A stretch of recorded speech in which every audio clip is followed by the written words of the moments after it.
Hi guys, for today's video is magpipay tayo ng ating cash loan kay Cash Now. So, ipapakita ko sa inyo kung magkano yung penalties ng delay ng 7 days. So, 7 days yung yung delay natin ng pagbayad kay Cash Now. So, makakapag-loan ka pa ba kaya after nito? So, malalaman natin yan sa next video natin. So, ayan na guys, select natin yung amount na gusto natin babayaran. So, pagka ganito, pag may delay ka, 2 buwan agad yung kanilang isi-select. So, tanggalin mo lang yung pangalawang buwan para makapagbayad tayo ng ating due. So, ayan guys. So, 694.52 yung babayaran natin kasi nga meron na siyang penalty kasi yung monthly natin is 672 dapat. So, yun yung penalty natin.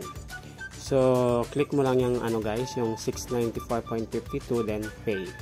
So, mamimili ka kung saan ka magbabayad, ba prepay online or sa sa cash.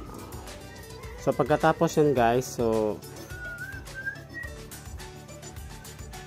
ayan, so click mo lang yung repay.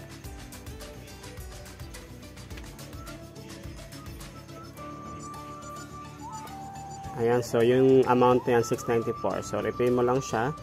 So hindi makakita yung authorization dito kasi nga naka-block yung screen. So ayan, successful na yung payment natin sa 694.92.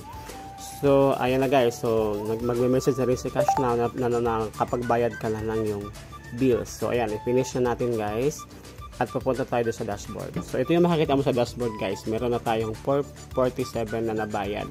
So 694 yung binayad natin. So gawin lang kabilis guys. So sa next video, titingnan natin kung makapag-loan pa ba ang ating kung may delay tayo. So far, based in my experience, makapag-loan pa naman. So thank you for watching and see you in my next vlog. Huwag kalimutan i-like, comment, share, and subscribe.